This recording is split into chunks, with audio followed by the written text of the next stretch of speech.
So my talk today is about textile expressions using paint and stitch. So as a quilter, I was enamored with fabrics and all the different fabrics that are available and how you can put them together in all these different ways and make these lovely quilts. So I was really taken with patchwork designs and construction of patchwork quilts, and then of course moved into applique quilts and then discovered art quilts. And that's what really caught my attention. And although I still make patchwork quilts and applique quilts, the ones that I really pour my heart into are the art quilts. Right? So today I'm going to talk about two techniques that I use in my art quilts, stitch and painting. Stitch is quite traditional, although with the sewing machines of the last 30 years or more, the things you can do with stitch on your machine are quite exceptional and lovely. And also, there's always been lovely hand stitching, right? So there's lots of techniques to learn and apply, and really it's only limited by your imagination how you want to incorporate those into your artwork. And when it comes to paint, it's traditional in the art world to paint on canvas, and I've done some of that with fabric paints and with acrylic paints, and then use paint as well for expressing ideas on fabric. And sometimes it just involves play with paint, which is like an exploration and just kind of a creative activity to see what happens when you try something new. So in the area of using stitch on the surface as a decorative feature, in addition to a method of construction, all right, I started quite early in terms of including stitch in compositions. And this one here is an early one. This one is called Learned Smiles, and it's got stitching, machine stitching on all these pieces. There are 9 triangles in each patch. So it's a 9 patch of a different style. A traditional 9 patch usually has, a grid with squares in it, and this 9 patch has triangles in it, and I've got 9 blocks with the triangles, so it's a double 9 patch. So technically it's very strong in the quilting world, but there's the variation of the shape that's used. And also in terms of the idea that I was communicating in this piece, right? It's about all these smiles, these lips. There's red stitching over the outer borders here, all these lips. We smile, we hide our anger, we hide our frustration, we hide our annoyance behind a smile. We learn those smiles, right? That's part of growing up as a woman. And you learn to keep your emotions in check, and you learn to smile through all kinds of adversity. So these are the learned smiles. You're containing all that anger and frustration, and you put a nice frame around it and you decorate it up, and that's how we learn to be proper ladies, right? I used my machine as well for other kinds of decorative stitching. This is a piece to celebrate the millennium, when we were looking at the year 2000 rolling over, and it's like, well, what does that mean to me? And I just thought of all the opportunities, all the new trends in technologies, in materials, and just all kinds of new things that we have to look forward to in our new millennium. And this is Millie, and she's celebrating that we have a good life. Where we live, we have a good life, and we have lots of things to look forward to. So, just using different colors and different patterns on the sewing machine to highlight the exuberance of Millie in the new millennium. So I also used hand stitching, and I did learn some embroidery as a child, but it's never been a strong desire or a real like a preferred method of stitching for me. I do like using my machine. But I do like the contemplative aspect of doing some hand stitching. So most of my hand stitching has been done on small pieces, all right, including this one. And this one is from a series called Landed, where I was investigating the history of women, especially, who emigrated to this part of the world, right? So the period of immigration to Western Canada from the Land Settlement Act of 1870 through to, the 1930s. And this is one of my bucket ladies, right? That's an icon that I developed. I made stamps. I made these. This is done using a batik or a resist method, like for making batik, where you draw your image with wax and then you paint on top. Right? So this one has paint and stitch in it, right? And monotone. Another one that uses stitch is, again, using my machine, because, my goodness, there are so many features on a machine that a person can use. All right, so this one here is from a series that I did on my yoga practice. And one of the 8 limbs of yoga is meditation. And often you have a mantra, something that you say to yourself to help to focus your mind as you are calming yourself to either prepare for your yoga practice or at the end when you're preparing to rest after your yoga practice. And this one is normally found at the end. The sewing machine that I have had alphabets in it. So I stitched a spiral using a verse and using different colors of thread. And this verse is a Tibetan prayer, quite common. May you be filled with loving kindness. May you be well. May you be peaceful and at ease. May you be happy. And that's what it says over and over in a circle.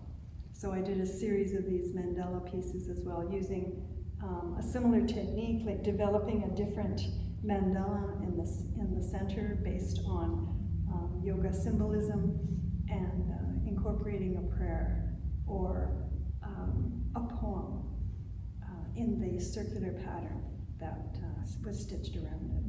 So this one was kind of fun because there's a lot of technique and a requirement to be exact, because people can read if there's a typo. So you want to make sure that you spelled everything correctly. So that was another way of using the stitch as a design feature in the piece. So a more recent piece uses stitch, both machine and hand stitching, for helping to create movement, helping to draw the eye around the piece, and highlighting certain movement. So the hand stitching, the big stitch, so-called, because you can see it from quite a distance, and is communicating the motion, the spirals. Right? This one is called Whirlpool or Ripple, and it was a response to climate change and the way that the information surrounding climate change is communicated to us.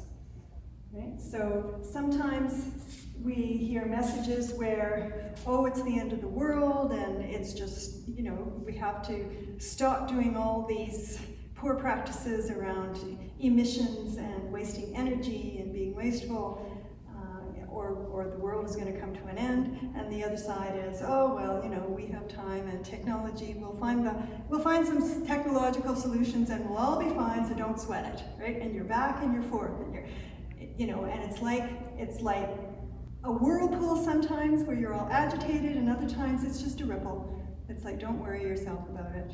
So that was my comment on how the communications is really making it difficult to understand the message around climate change. This little one is a piece where I was experimenting with using hand stitch as a design element, like to create a shape, and then filling it in again. So I was inspired by a woman from the Vancouver area, Bettina Matskun, who came to Edmonton to teach class, and she was using really simple hand stitching, like a chain stitch and running stitch, to create really interesting work, usually creating maps. And I just thought, well, how interesting that you can fill a shape with a little stitch and people can easily identify what that shape is. So that's what this is, and this piece is the blues are going around. So back to machine stitching again.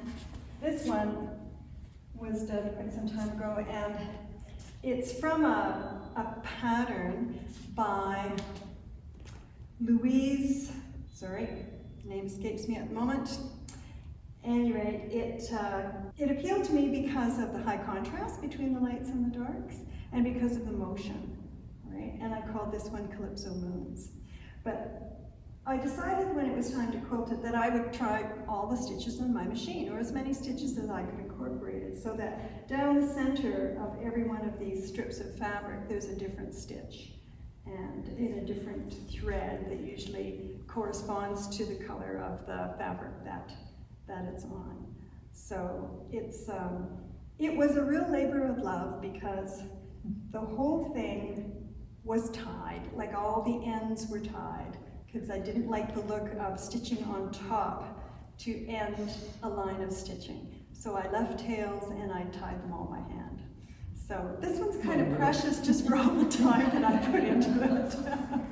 Did you use the decorative stitches to quilt it? Yes, I did, in fact, because you can see them on the back. Okay. Mm-hmm. Yeah, you can see that it was quilted using decorative stitches. Normally, we would use a machine on a straight stitch to do the quilting, but I used decorative stitches to do the quilting. So of course it used up a lot of thread, but it was what I determined that I wanted to do. Yeah, because you could have saved yourself a lot of time by doing it. Doing straight stitch? No, doing the decorative stitching before you pieced it.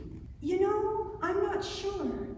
I'm not sure that would have worked, because once these were in strips, it was very easy to center the presser foot down the middle of the 1-inch strip. Yeah. You know, and just zip down. Yeah. It's just two ways of doing it, and even though it's somewhat of a pattern, it's still traditional quilting. Oh, it is. It's patchwork and applique. Yeah. Right? It's traditional, but it's got a modern kind of interpretation. Yeah. The incomplete circles. Yeah. Right? The fact that it's strip pieced. And the strip piecing, these circular shapes, and some of the outside L pieces they're strip pieced. Yeah. So you know, it's lovely. I suppose a good example of quilting in the 90s or the circles on it make it really interesting. Yeah. It's the one that gets put up around Halloween. It's interesting. Traditional quilting can go in so many different directions from where it is. It's not static, I guess is what I'm trying to say. Oh, I agree, because people will always see a new way to do something. And what if I did this? What if I did that? And it's wonderful, because you can be creative, you can be innovative. And my goodness, some of the work that's being done today is so marvelous.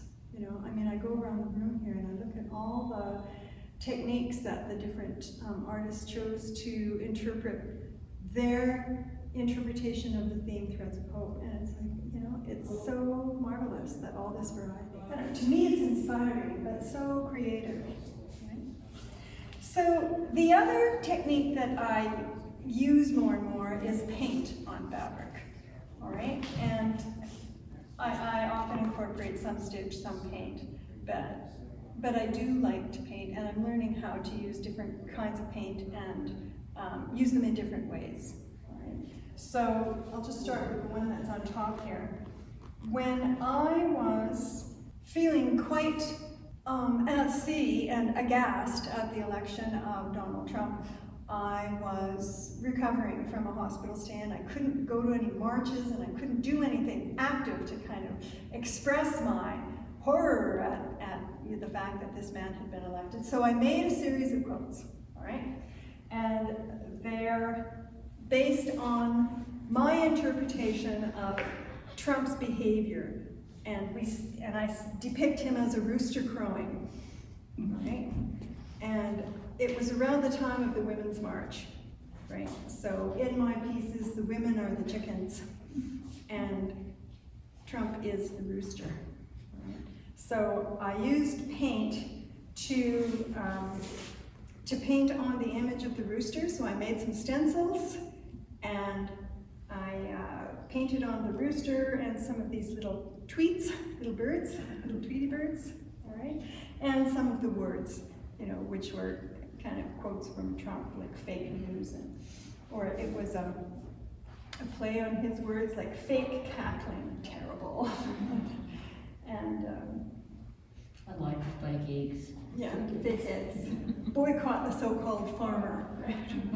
So, you know, he was saying all kinds of things that were just so irritating and so outrageous to me.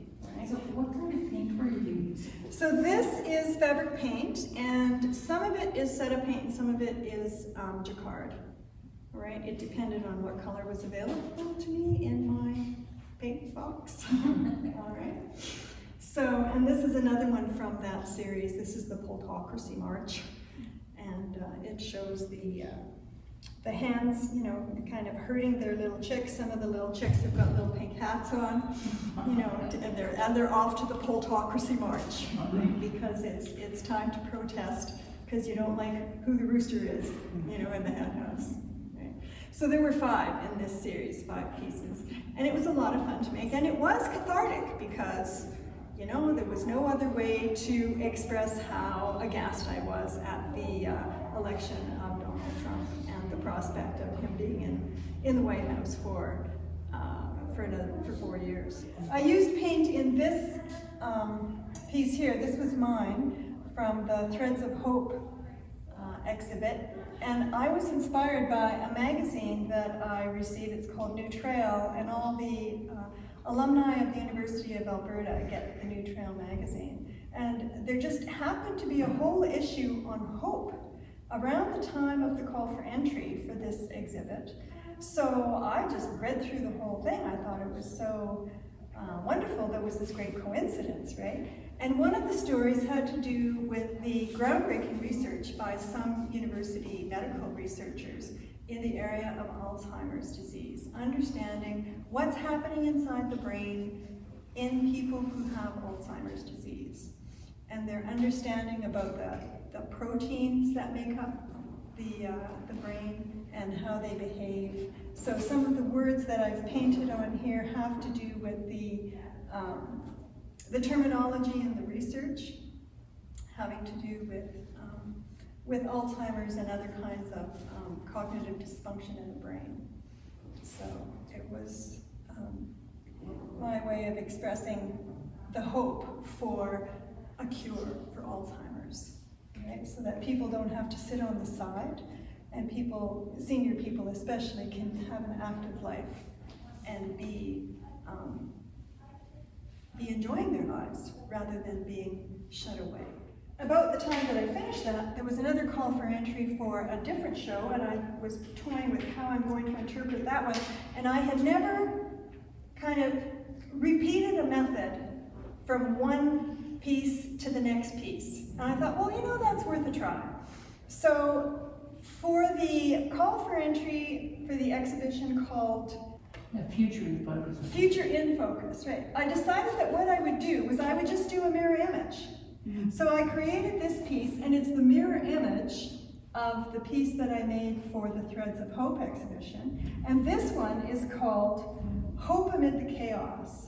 And this one is about how COVID has just turned the world upside down. And, you know, we have a lot of hope that a vaccine will be developed. Down on this side of the ribbon, there's a lot of imagery related to research and medical process, and that we'd get back to normal. So on this side of the ribbon, it's just people doing the things that we were missing for 16 months or so, right? Just getting together with family and going to concerts and traveling and, you know, going to work in a safe environment. So the hope is that the research will provide the way to getting back to life as we like it. all right? And sure enough, that's happened, you know, and we're on our way, thank goodness, all right? So this piece used paint, again, for the words that were stenciled on. And it's also, these pieces are both made from dyed fabric, which is not quite paint, but interesting way to add color. This piece is painted, again, I started with white fabric, and I used resist to draw my image. And there's my bucket lady, my pioneer woman. And this one is called Well Worn, because the path is well worn, the woman is well worn, all right?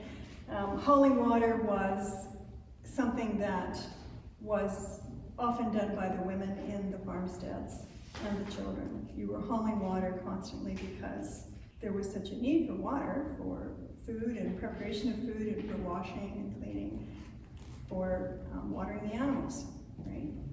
And thankfully the well wasn't too far away from most farmsteads.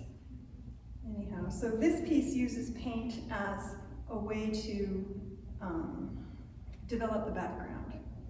All right, so I painted over the resist, and then I added some stamping. I made stamps of the women, the ladies carrying their buckets, and also some stamps of the well. Most of us, or most farms had that kind of well with a pump style, a long curved handle.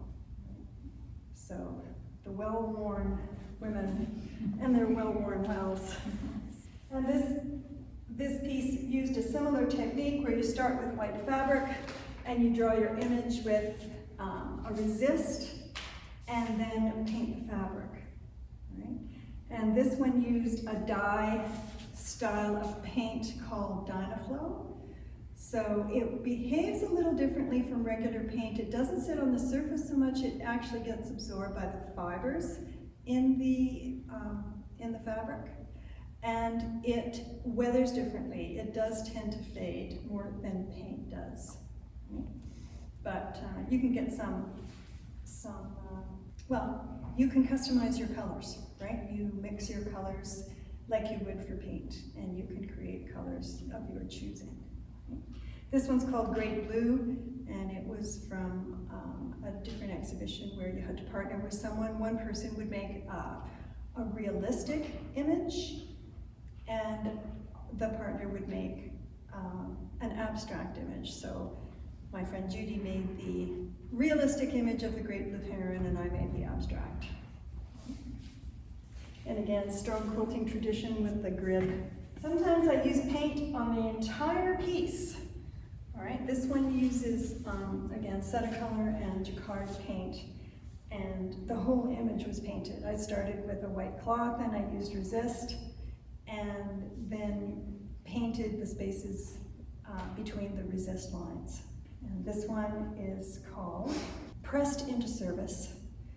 And this was for an exhibition that was held at the Borealis Gallery, which is located at the Alberta Legislature in the Visitor Center. And they had an exhibition in 2018 to commemorate the 100th anniversary of the Spanish flu in Alberta. And the exhibition was called Influenza. There was a little rhyme at the time in the 1918s about a little bird that flew in, and this is how the epidemic started, right? It gets transmitted through the air. So the little bird was Enza, and influenza into the house, right? And the children would rhyme this little verse. So this one is about how the men were at war when the Spanish flu came to Canada, and a lot of the spread of the flu was attributed to the fact that the troops were coming home and they brought it with them, right? But before they could, get back into their roles in Canada, the women were the ones who were running the ambulances and conducting the healthcare services in different communities. And of course, all kinds of buildings were put into service. Churches were often turned into hospitals because they were the largest buildings in a lot of communities. And of course, it was the women who were providing the service. They were pressed into service because there weren't many men around.